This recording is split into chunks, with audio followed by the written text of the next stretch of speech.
Hello student, स्वागत है आपका आईसीटी वर्चुअल क्लासेस में। मैं हूं कविता, आपकी बायो टीचर। उम्मीद करती हूँ आप सभी अच्छे होंगे और स्वस्थ होंगे। तो क्लास कंटिन्यू करेंगे अपना चैप्टर जिसका नाम है फोटोसिंथेसिस। तो फोटोसिंथेसिस में हमने कहा, यहाँ पर जब आप प्रोसेस पढ़ रहे हैं तो सबसे पहले हमने कहा फोटोसिंथेसिस जो होती है वो है मेसोफिल्स की क्लोरोप्लास्ट में, और क्लोरोप्लास्ट का डायग्राम हमारे पास ये आता है।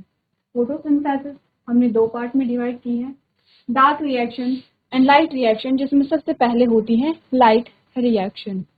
चलिए, इसी के साथ हमने कहा लाइट रिएक्शन जो होती है वो यहाँ पर होगी। अगर हम डायग्राम को देखेंगे तो वो होगी यहाँ पर ग्रेनल थैलाकॉइड में एंड स्ट्रोमल थैलाकॉइड में। यहाँ पर हमने फोटो सिस्टम के बारे में पढ़ा है, और फोटो सिस्टम का जो आपने यहाँ पर डिफरेंस है उससे देखा है। इसके बाद हमने बात की है इलेक्ट्रॉन ट्रांसपोर्ट चेन के बारे में, जिसमें आपने ये जो डायग्राम है इसके बारे में यहाँ पर पढ़ा है। अभी तक ये चीजें हमने पढ़ ली है। इसी के साथ हमने पढ़ा है यहाँ पर फॉस्फोराइलेशन। फॉस्फोराइलेशन यानी कि सिंथेसिस ऑफ एटीपी। हमने कहा एटीपी की जो सिंथेसिस होती है वो अलग अलग प्रकार से होती है। एक तो होता है डायरेक्ट फॉर्मेशन, जिसमें आपने देखा फॉस्फोइनॉल पायरुवेट यानी कि पीईपी, एक रिएक्शन आपने देखी डायरेक्ट सिंथेसिस में। आपने कहा पीईपी प्लस एडीपी, तो यहाँ पर बनता है पायरुविक एसिड प्लस एटीपी। यहाँ पर जो एटीपी का फॉर्मेशन हुआ है यह है डायरेक्ट सिंथेसिस। इसके अलावा हमने कहा यहाँ पर होता है photo phosphorylation and oxidative phosphorylation. Clear है इतना? हम बात कर रहे थे यहाँ पर फोटो फॉस्फोराइलेशन के बारे में। इसके बारे में थोड़ा सा जानेंगे। इसके बारे में थोड़ा सा यहाँ पर जानेंगे। फोटो फॉस्फोराइलेशन हमने कहा किस प्रकार से होती है। फोटो फॉस्फोराइलेशन यानी कि एटीपी सिंथेसिस के लिए क्या क्या है, चार रिक्वायरमेंट हमने पढ़ी थी, और हमने उसमें से एक पढ़ा था H plus gradient. H plus gradient का डिफरेंस कैसे यहाँ पे क्रिएट होता है इसके बारे में थोड़ा सा बात करेंगे। पहले आप लोग इस डायग्राम को यहाँ पर थोड़ा देख लीजिए। चलिए, अब बात करते हैं यहाँ पर फोटो फॉस्फोराइलेशन के बारे में। ठीक है, हमने क्या बात की है, फॉस्फोराइलेशन हम पढ़ रहे थे। टॉपिक जो हमारा था वो था फॉस्फोराइलेशन। ठीक है, फॉस्फोराइलेशन में हमने पहला पढ़ा है फोटो फॉस्फोराइलेशन। फॉस्फोराइलेशन का मतलब है सिंथेसिस ऑफ एटीपी। एटीपी की सिंथेसिस है। एंड फोटो फॉस्फोराइलेशन का मतलब है कि जो एटीपी की synthesis in the presence of sunlight, यानी कि प्रकाश की उपस्थिति में जो एटीपी की फॉर्मेशन है, जो एटीपी की सिंथेसिस है वो हो रही है। फोटो फॉस्फोराइलेशन में हमने कहा कि चार चीजें इंपॉर्टेंट होती हैं। सबसे पहले आपने पढ़ा था H प्लस ग्रेडियंट। ठीक है, H प्लस ग्रेडियंट की हमने बात की थी। ठीक है, दूसरा हमने पढ़ा था इंटैक्ट मेम्ब्रेन। ठीक है, तीसरा हमने पढ़ा था प्रोटॉन पंप। चौथा हमने पढ़ा था F0 F1 पार्टिकल। ठीक है, अब हमने कहा कि H प्लस ग्रेडियंट में हमने क्या पढ़ा था कि यहाँ पर जो ल्यूमेन है एंड स्ट्रोमा में H प्लस ग्रेडियंट यानी कि H प्लस आयन का जो डिफरेंस है वो क्रिएट होना चाहिए। इसके बारे में हम बात कर रहे थे। तो हमने क्या कहा, ये है थैलाकॉइड, ये है हमारे पास थैलाकॉइड। ठीक है, ये हमारे पास आता है ये अब हम ये पूरा हमारे पास है क्लोरोप्लास्ट। ठीक है, इसके अंदर हमारे पास आता है थैलाकॉइड। थैलाकॉइड में हमने कहा ये जो रीजन है ये है ल्यूमेन वाला रीजन, और ये बाहर का जो आउटर रीजन है वो है स्ट्रोमा। तो हमने बोला ये है ल्यूमेन,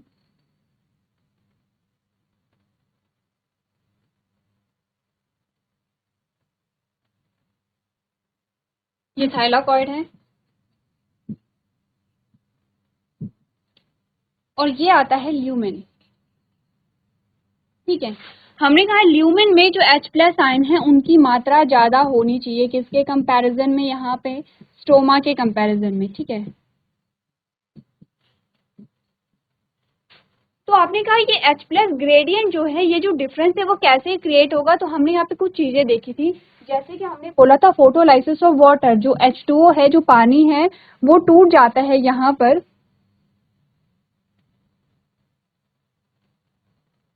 वो टूट जाता है यहाँ पर 2H plus plus half O2 में।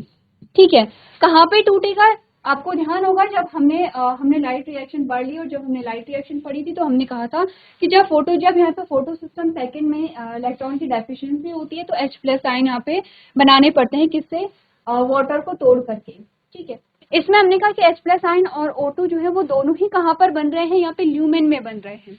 ठीक है, तो आपने कहा क्योंकि यहाँ पर क्या हो रहा है, ल्यूमेन में जो है वो H प्लस आयन बन रहे हैं वाटर के टूटने से, तो एक तो ये हो गया कि यहाँ पर क्या होगा, जो H प्लस आयन का लेवल है वो इंक्रीज हो जाएगा। आपको ध्यान होगा हमने जो बनाया था इस प्रकार से बनाया था, हमने कहा था थैलाकॉइड के मेम्ब्रेन है। ठीक है, ये हमने कहा था फोटो सिस्टम 2 है। ठीक है, पूरा नहीं बनाऊंगी मैं, एक जनरल आइडिया जल्दी से ले लीजिए, रिवाइज कर लीजिए, आइडिया नहीं लेंगे आप, रिवाइज करेंगे क्योंकि हम ये सारी चीजें पढ़ चुके हैं। तो ये हमने बोला PS सेकेंड है और ये हमने बोला PS फर्स्ट है। ठीक है, यहाँ पर इलेक्ट्रॉन एक्सेप्टर है, ये एंजाइम है, ये एंजाइम है, ये इलेक्ट्रॉन एक्सेप्टर है, ये PQ है, ये साइटोक्रोम है और ये PC है। ठीक है, PQ साइटोक्रोम एंड PC। ठीक है, क्या बात हमने की है, हमने कहा ये जो अपना इलेक्ट्रॉन है ये इसे देगा, ये इसे देता है, ये इसे देता है, ये इसे देता है, ये फोटो सिस्टम 1 को देता है, फोटो सिस्टम इलेक्ट्रॉन एक्सेप्टर को देगा, इलेक्ट्रॉन एक्सेप्टर FD को देगा, और FD यहाँ पर NADPH प्लस H प्लस का फॉर्मेशन करेगा, कहाँ, स्ट्रोमा में करता है।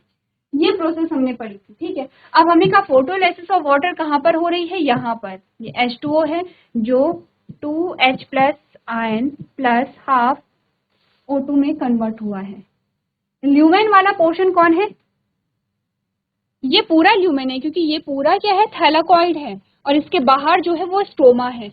ये थैलाकॉइड की मेम्ब्रेन है, ये है ल्यूमेन। ठीक है, ल्यूमेन आप समझते हैं, जैसे कि आपने कहा कि कोई थाली है, तो थाली के जो चारों बाउंड्री है हमने उसे मेम्ब्रेन मान लिया है, थाली जहाँ पर आप खाना रख रहे हैं उसे हम ल्यूमेन मान लेते हैं, हमने कहा यह ल्यूमेन। ठीक है, ये ल्यूमेन है।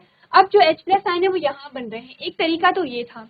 दूसरा तरीका हमने कहा कि जो PQ है वो सिर्फ इलेक्ट्रॉन कैरियर नहीं है, बल्कि ये क्या है, H प्लस आयन कैरियर भी है, जो कि H प्लस आयन को कहाँ से, स्ट्रोमा से उठा करके ल्यूमेन में डाल देता है। कौन, PQ। किसकी बात हो रही है, ये PQ की बात हो रही है।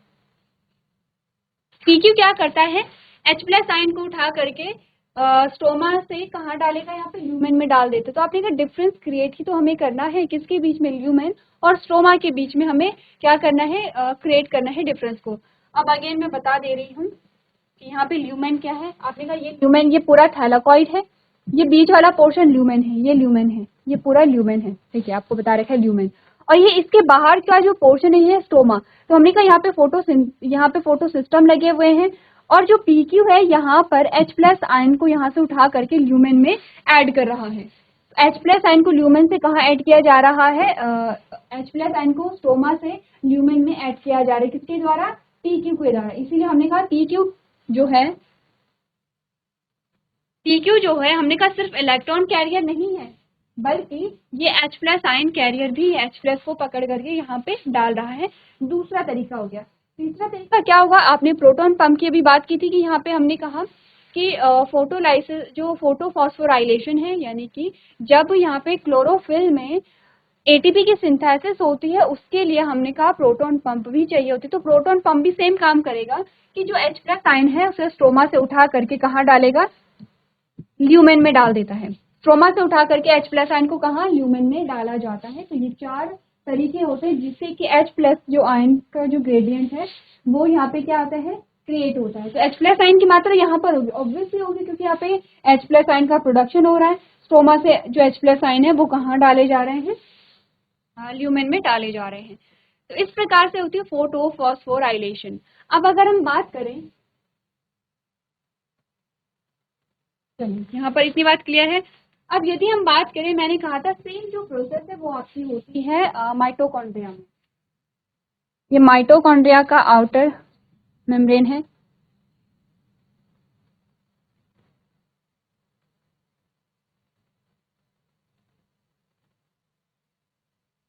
ठीक है, ये माइटोकॉन्ड्रिया।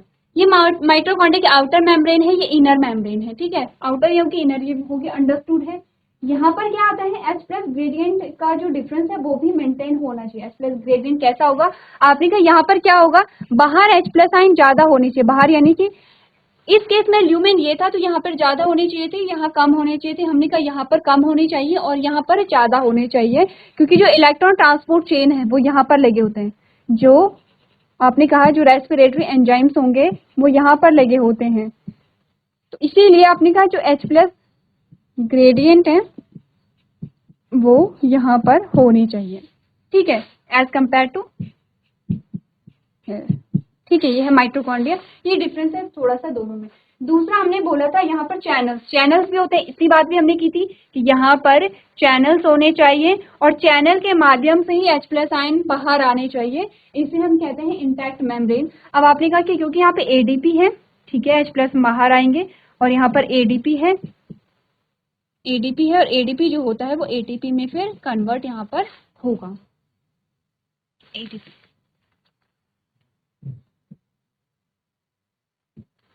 ADP, ठीक है, क्लियर है। तो इसी प्रकार से हम इसे क्या कहते हैं, इंटैक्ट मेम्ब्रेन कहते हैं। H प्लस ग्रेडियंट का मतलब समझ गए हैं, इंटैक्ट मेम्ब्रेन का मतलब समझ गए हैं। ठीक है, और इसके अलावा हम प्रोटॉन पंप का कार्य हम समझे हैं, F0 F1 का हम कार्य यहाँ पे समझे। तो ये F0 है, ये चैनल का नाम है F0, और ये जो हेड वाला पोर्शन है इसको हम कहते हैं F1। ठीक है, क्लियर, इतनी बात, आगे बढ़े, यहाँ पर इतनी बात हो गई है। ठीक है, अब हमने जो चीजें डायग्राम के थ्रू समझी हैं उन्हें हमें अब समझना है। यहाँ पर जो चीजें हमने डिस्कस की हैं उन्हें आप थ्योरेटिकल पोर्शन में समझेंगे।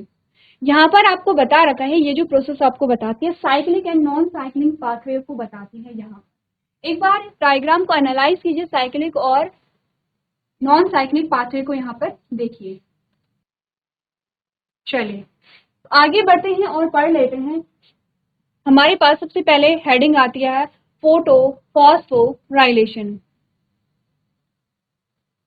ठीक है, क्या होती है फोटोफॉस्फोराइलेशन और क्या आपने पढ़ा है फोटोफॉस्फोराइलेशन में, एक बार पढ़ लेते हैं। आपने कहा photophosphorylation is the process by which ATP is synthesized from ADP and PI in the existence of light। आपने कहा कि फोटोफॉस्फोराइलेशन का मतलब है कि यहाँ पर ATP का फॉर्मेशन होता है किससे, ADP एंड PI से होता है। ATP का फॉर्मेशन किसकी प्रेजेंस में, किसकी उपस्थिति में, लाइट या सूर्य के प्रकाश की उपस्थिति में होता है, इसीलिए इसे फोटो कह रहे हैं। अदरवाइज हम क्या कहते हैं, सिंथेसिस ऑफ ATP, यानी कि ATP का जो निर्माण है उसे हम फॉस्फोराइलेशन कहते हैं। फोटो जुड़ा है, इट मीन्स की फोटो की प्रेजेंस में, फोटो का मतलब है लाइट। नेक्स्ट हमने कहा non cyclic photophosphorylation occurs when photosystem second and photosystem 1 act in series. आपने कहा नॉन साइक्लिक फोटोफॉस्फोराइलेशन कब होता है, जब PS1 एंड PS2 क्या करते हैं, काम करते हैं, सीरीज में काम करते हैं, resulting in the system of both ATP and NADPH। आपने कहा नॉन साइक्लिक पाथवे में जो यहाँ पे प्रोडक्ट बनेंगे वो ATP और NADPH दोनों होते हैं। अब ये सारी चीजें आपने पढ़ी हुई है, ऐसा नहीं कि आपके लिए नहीं है, हमने ये सारी चीजें डिस्कस की थी। हमने ये भी देखा था साइक्लिक प्रोसेस क्या है, नॉन साइक्लिक प्रोसेस क्या है, साइक्लिक प्रोसेस का प्रोडक्ट क्या है, नॉन साइक्लिक प्रोसेस का प्रोडक्ट क्या है। नेक्स्ट हमने कहा cyclic phosphorylation occurs when only PS1 is active, the electron is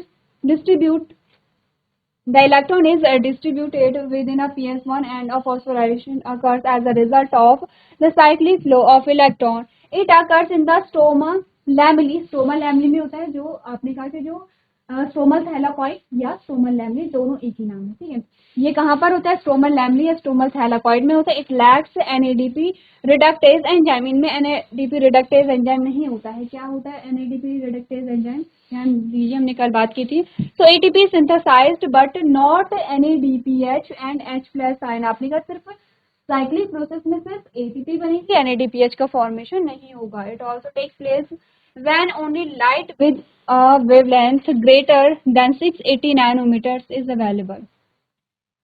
ये किसकी बात हो रही है यहाँ पर, 680 नैनोमीटर की अगर बात आई है तो फोटो सिस्टम सेकंड की बात आई। आपने कहा it also takes place when only light with a wavelength greater. Okay, ये बात हो रही है किसकी, आपने कहा कि जब 680 नैनोमीटर से ज़्यादा लाइट होगी, ये PS1 की बात होगी, क्योंकि हमने कहा कि अगर 680 नैनोमीटर की लाइट को एब्जॉर्ब कर रहा है तो PS सेकेंड है, लेकिन यहाँ पर क्या बोला गया है, ग्रेटर देन 680 नैनोमीटर, 680 नैनोमीटर से ज़्यादा होनी चाहिए, इट मीन्स यहाँ पे PS1 की यहाँ पे बात हो रही है। ठीक है, चलिए तो एक बार रीड कीजिए ये सारी चीज़ें जल्दी से, क्योंकि आपने सारी चीज़ें डिस्कस की हुई है। चलिए तो आगे बढ़ते हैं यहाँ पे और बात करते हैं कैमियो ऑस्मोसिस हाइपोथेसिस। क्या होते हैं कैमियो ऑस्मोसिस हाइपोथेसिस, ये भी आप पढ़ चुके हैं। जो आपने फोटोफॉस्फोराइलेशन और ऑक्सीडेटिव फॉस्फोराइलेशन पढ़ा है, ऑक्सीडेटिव फॉस्फोराइलेशन कहाँ पे पढ़ा है, माइटोकॉन्ड्रिया में पढ़ा है। फोटोफॉस्फोराइलेशन कहाँ पे पढ़ा है, आपने कहा क्लोरोप्लास्ट में पढ़ा है, ठीक है, या क्लोरोफिल में आपने पढ़ा है। तो इन दोनों जो आपकी जो भी आपने दोनों थ्योरीज पढ़ी हैं, इन्हें हम कहते हैं कैमियो ऑस्मोसिस हाइपोथेसिस। ठीक है, पढ़ लेते हैं। यहाँ पर आपने कहा था ATP synthase enzyme is composed of two parts F0 and F1। ठीक है, आपने कहा जो एटीपी सिंथेसाइज जो एंजाइम करता है वो दो पार्ट से बना है, F0 एंड F1 से बना हुआ है।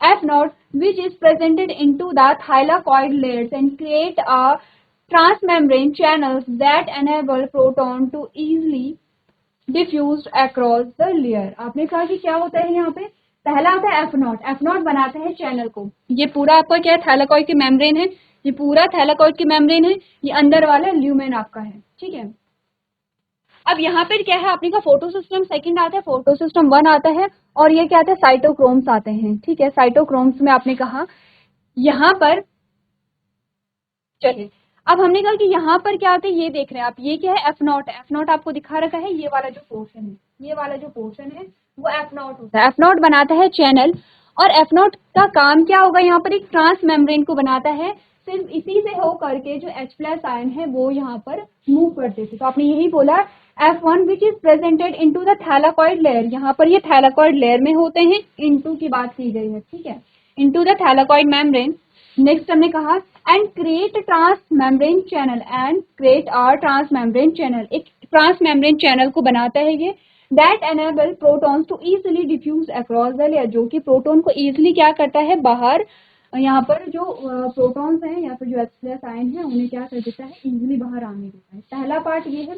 दूसरा आता है F1 पार्ट कौन सा है, जो हेड वाला पोर्शन है, जो बड़ा सा पार्ट आप देख रहे हैं गोल वाला, ये है F1। आपने कहा इट इज द आउटर है हाफ, ये क्या होता है, ये बाहर होता है, किसके बाहर होता है, ये जो मेम्ब्रेन है इसके बाहर होगा, which is situated on the stroma facing side on the thylakoid external surface of the membrane. आपने कहा ये बाहर की ओर होता है, कि कहाँ, ये जो आपका स्ट्रोमा वाला, ये पूरा स्ट्रोमा वाला रीजन है। ठीक है, और ये बाहर की ओर होता है। तो यही चीज हमने पढ़ी है, हमने कहा ये है थाइलाकॉइड, यहाँ पर F0 चैनल है, ये क्या है, हेड वाला फेस है जो F1 है। यहाँ पर क्या होगा, एडीपी से एटीपी बन रही है, कब, जब यहाँ पर जो प्रोटॉन है वो बाहर आएंगे, प्रोटॉन बाहर निकलते हैं, लेकिन प्रोटॉन बाहर सिर्फ इसी चैनल के थ्रू निकलेंगे। ठीक है, इसके अलावा और कहीं से नहीं निकलेंगे, इसी को हम इंटैक्ट मेम्ब्रेन यहाँ पर कह रहे थे। यहाँ पर आपने कहा कि PQ जो है वो क्या करेगा, यहाँ पर जो H+ आयन है उन्हें अंदर की ओर ट्रांसफर करता है। आगे बढ़े यहाँ पर, नेक्स्ट हमने ग्रेडियंट की बात की थी। आपने कहा था gradients break down offers enough energy to cause a conformational shift in the F1 modify of ATP synthesis allowing the enzymes to synthesize multiple molecules of ATP। ठीक है, आपने कहा कि यहाँ पर क्या होता है, जो ग्रेडियंट्स का ब्रेकडाउन होता है offer enough energy to cause a conformation shift. आपने कहा कि यहाँ पर F1 में जो कन्फर्मेशन शिफ्ट होता है, F1 क्या होता है, रोटेट होता है, तो यहाँ पर जो ग्रेडियंट्स का ब्रेकडाउन हुआ है वो एनफ एनर्जी प्रोवाइड करते हैं कि जो यहाँ पर F1 है उसमें कन्फर्मेशनल चेंजेस हो। ठीक है, और आपने कहा कि यहाँ पर क्या हो, ATP सिंथेसिस हो। नेक्स्ट हमने कहा cameo osmosis requires a membrane, a proton pump, a proton angles and ATP synthesis. आपने क्या कैमियो ऑस्मोसिस में क्या क्या चीजें हमने पढ़ी, प्रोटॉन पंप हमने पढ़ा है, और प्रोटॉन एंगल और ATP सिंथेसिस हमने पढ़ा है। ठीक है, टू क्रिएट अ ग्रेडियंट, अब ग्रेडियंट को क्रिएट करने के लिए हमने क्या किया था, टू क्रिएट अ ग्रेडियंट और a larger proportion of protein inside the thylakoid lumen, energy is used to pump proton across the membrane। यही हमने पढ़ा था। नेक्स्ट हमने कहा ATP synthesis contain a channel that allow proton to be released back across the membrane, releasing enough energy to activate The ATP synthesis chemicals which catalyze the formation of ATP along with the NADPH produced by electron development। अब ये सारी चीजें हमने वही पढ़ी है जब आपने क्या किया था, यहाँ पे लाइट रिएक्शन पढ़ी थी और जब हमने फोटोफॉस्फोराइलेशन पढ़ा था। तो चलिए एक बार रीड कर लेंगे आप लोग। चलिए आगे बढ़ते हैं और नेक्स्ट हेडिंग देखते हैं अपने का where do ATP and NADPH play a role in photosynthesis. आपने कहा यहाँ पर रोल के बारे में बोला गया कि क्या रोल है ATP और NADPH का, जिसके बारे में हम बात कर चुके हैं कि ATP और NADPH का जो रोल होगा वो यहाँ पर ग्लूकोज के फॉर्मेशन में होगा, जो कि डार्क रिएक्शन का पार्ट यहाँ पर होता है। आपने कहा These are used in dark reaction known as the biosynthetic phase। ध्यान रखिए, इंपॉर्टेंट है, मस्ट है। आपने कहा डार्क रिएक्शन को बायोसिंथेटिक फेज कहेंगे क्योंकि यहाँ पर हो रहा है ग्लूकोज का फॉर्मेशन। ठीक है, आपने कहा biosynthetic phase of a photosynthesis. ठीक है, आपसे पूछा भी जाता है कि फोटोसिंथेसिस की बायोसिंथेटिक फेज क्या है। आपने कहा जो डार्क रिएक्शन है उसी को हम क्या कहते हैं, बायोसिंथेटिक फेज कहते हैं। Where food is synthesized, there are two pathway for dark reactions। ठीक है, अब डार्क रिएक्शन की अगर बात करें तो दो पाथवे होते हैं यहाँ पर, C3 साइकिल और C4 साइकिल के नाम से आप जानते हो। तो आपने कहा C3 पाथवे और कैल्विन साइकिल जिसे हम कहते हैं, C4 पाथवे और हैच स्लैक पाथवे हम इसे कहते हैं। ध्यान रखिए, दोनों को हम पढ़ेंगे।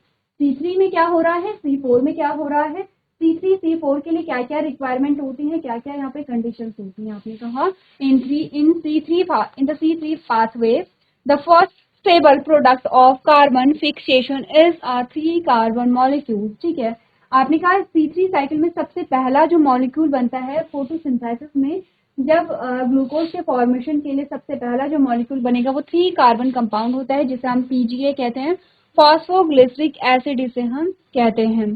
Whereas in the C4 pathway it is 4 carbon molecules. C3 cycle में पहला जो मॉलिक्यूल होगा वो 3 कार्बन मॉलिक्यूल होता है।